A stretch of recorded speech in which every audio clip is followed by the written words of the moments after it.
What's up everybody, Extramillion here once again with Totally Sick Final Fantasy VII Edition, and if you'll remember from last time, we had just finished our little road trip into Cosmo Canyon. Now we're in Nibelheim, the village that supposedly burnt down, according to Cloud, and now we have to pass through Mount Nibelheim. But before we can get to our real destination, we have to fight a very difficult boss who's waiting at the bottom there. This is the Materia Keeper, and if I remember correctly, I don't believe he was originally in the Japanese version. I think he was added to the North American and all subsequent international releases.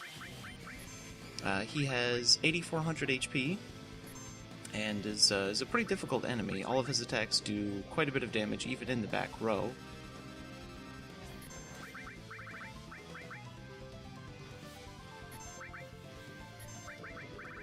For the most part, you'll just want to concentrate on doing enough damage to him and then staying alive. Big Guard certainly helps. All of the spells that you'll be using at this point will be Aqua Lung. Since all of the characters have Fury, it may miss a few times. Don't use Beta because he is a dragon type enemy, so he will absorb fire.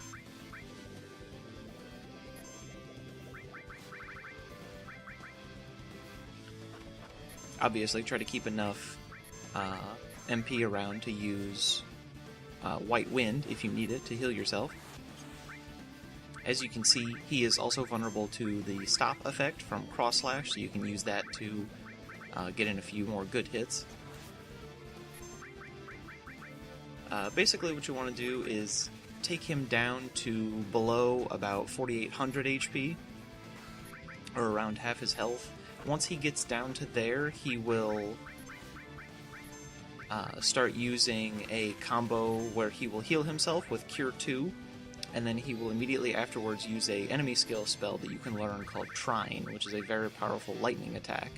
Now, you have to have Big Guard on to survive this attack. It does around 600 damage and will instantly kill every character except for Yuffie, even if they're at full health. The good news is that as soon as you learn it, you can immediately start using it against him. It only costs 20 MP instead of 34 like Aqua Lung, and so it's a bit more budget conscious, so you can use it a few more times.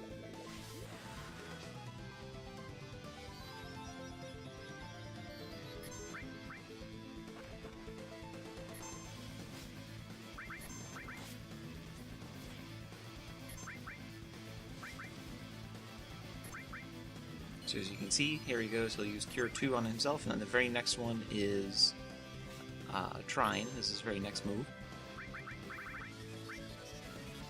This should immediately fill pretty much everyone's limit break.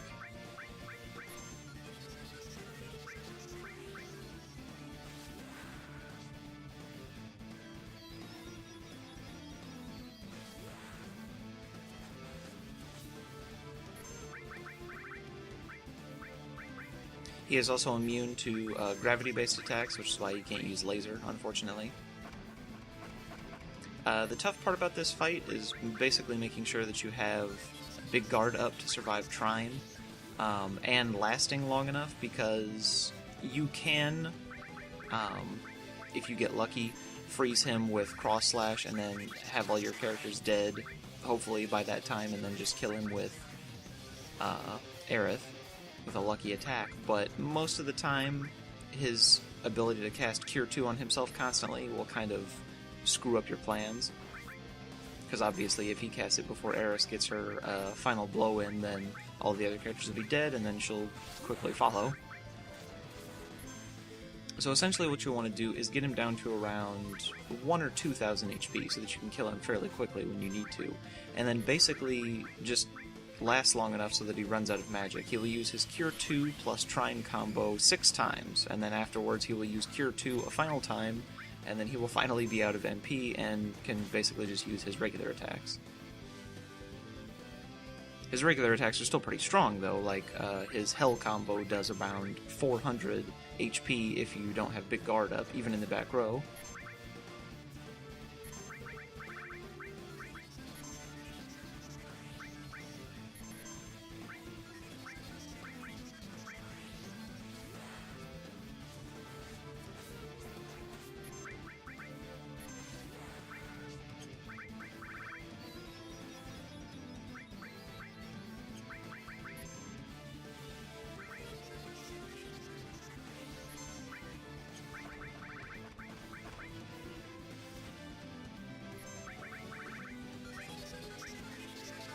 Now, as you'll see a little later on into this fight, my big guard that I currently have on will expire just before he's about to do his trine attack, which means you need to really pay attention to when it goes away, because if you do it too early, then the game will count as you already having the effect on you, and the move will miss, and then the very next turn will be trine, and then you'll all be dead.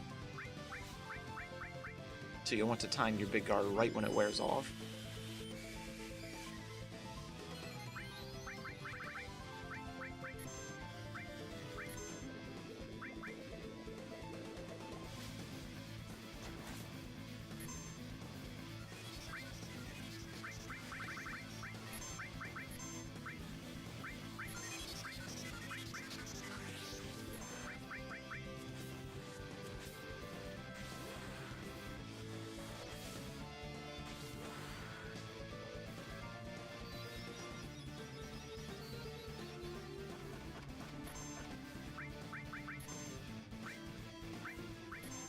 Once you get him to a low enough HP, you can basically just sit back and let him attack, because the longer you let the battle drag on, it gets kind of annoying. So basically just let him use his animations to just stand there and do nothing.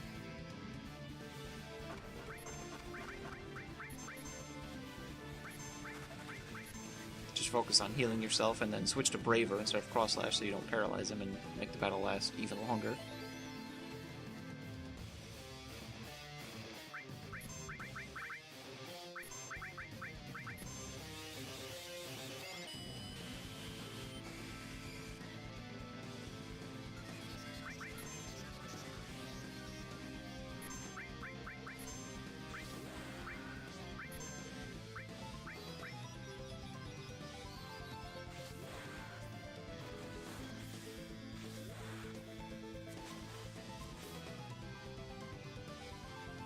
Funny enough, he's actually one of the few enemies in the game that you can learn Trine from, and if he wasn't added at this part in the game, you wouldn't be able to learn it until very late in either, I think, Disc 2 or Disc 3, like towards the end of the game. So it's kind of weird that they decided to give him that particular skill, since he's not technically supposed to be in this version of the game.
Alright, so as you can see, he used Cure 2, but then used his Hell combo afterwards, which means he is finally out of MP.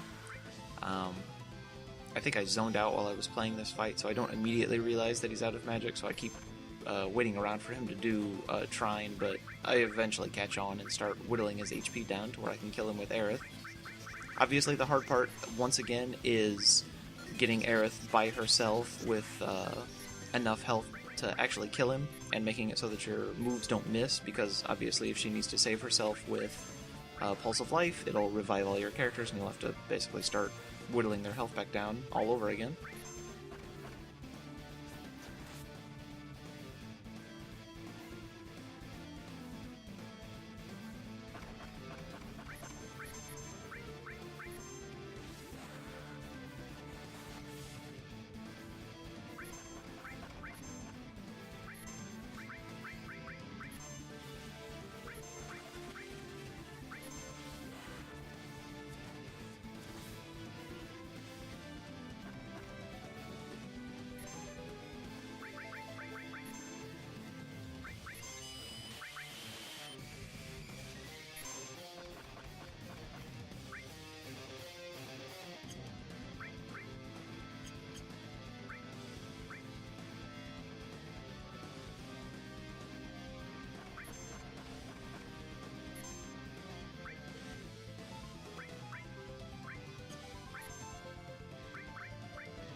So this is the point in the battle where we'll start taking the character's health down, trying to get them dead so that we can finish them off with one or two moves.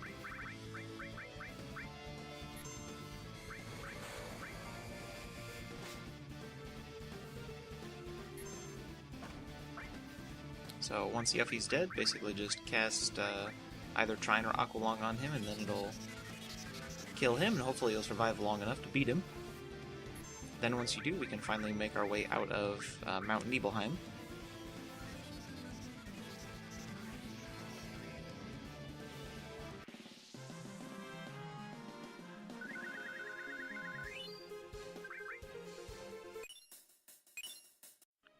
So after defeating the Materia Keeper, on the other side of the mountain you will see this city, which is Rocket Town, and that is the Tiny Bronco, which is a plane that you are conspiring to steal from this guy, who is Sid, the captain.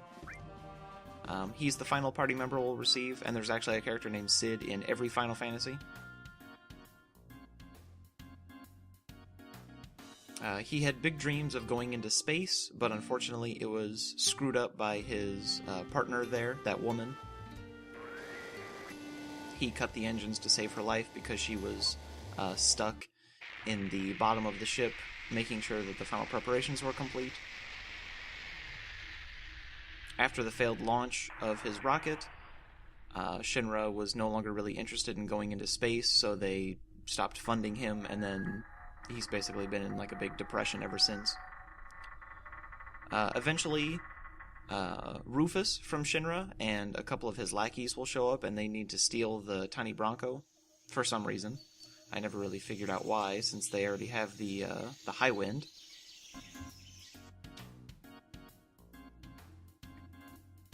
But you have to defend the Tiny Bronco from this guy, who's a member of Shin-ra. His name is Palmer.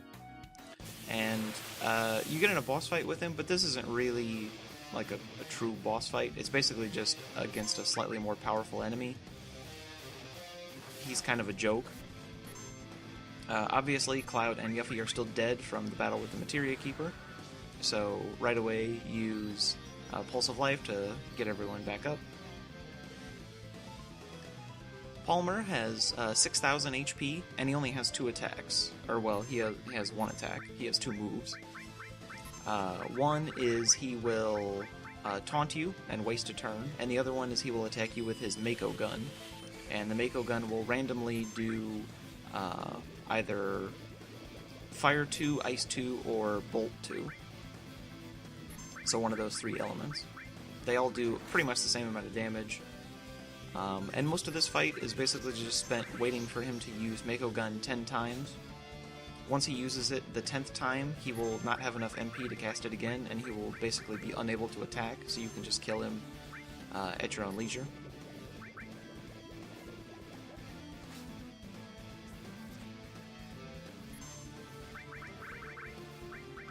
So all in all, a welcome change of a boss fight from the one that we just did.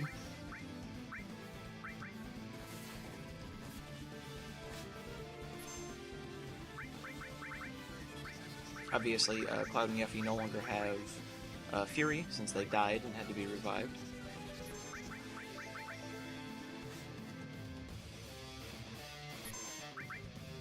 Not that it matters, since I'm basically just stalling for time, but I think somewhere in this fight I get like 7 or 8 misses in a row, which I think is a statistical anomaly.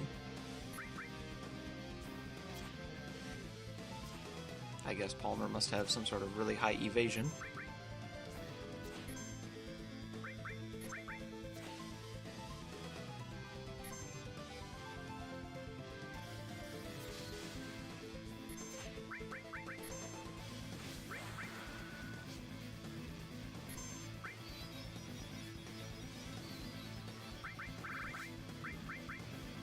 Since we used Sense with Yuffie at the beginning of the fight, we can just keep tabs on his HP. And then of course use Big Guard to mitigate the damage that he does with his Mako Gun, so you don't have to see Pulse of Life a million times. Once you get him down to where you can just kill him in one spell, obviously just kill off your other 2 characters and then have Aerith, who will be the sole survivor of this again.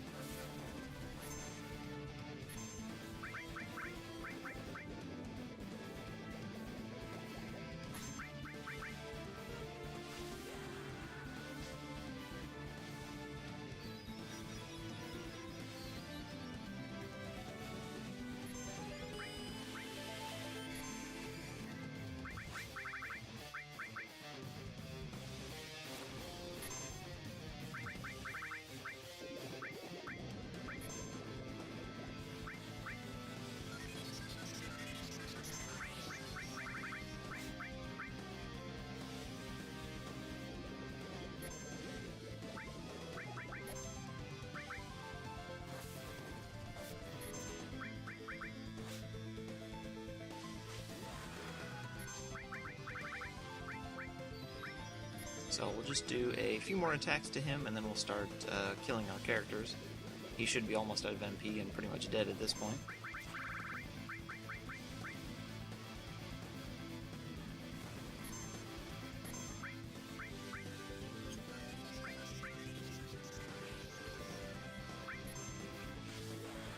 So now we can kill him in one move from Aerith, so we'll start taking down Cloud and Yuffie's HP.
So now once those guys are dead, we basically just have to end the fight with him.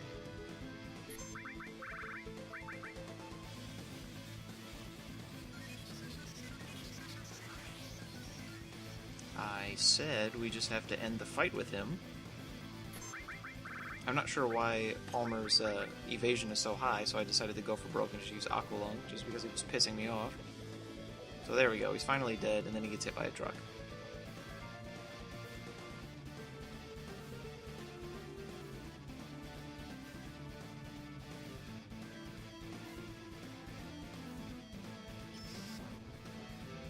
After this fight, we will fly away in the tiny Bronco, basically hijacking it, and Sid will become a permanent member of our party.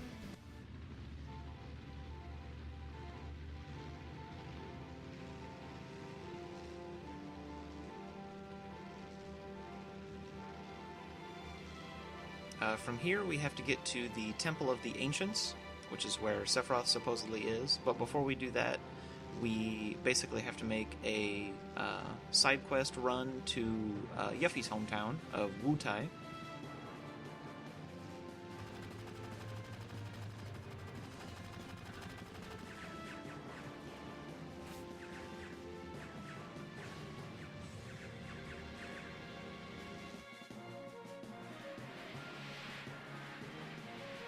And of course, fidget uncontrollably. But that is pretty much all for this episode, and I will see you guys next time.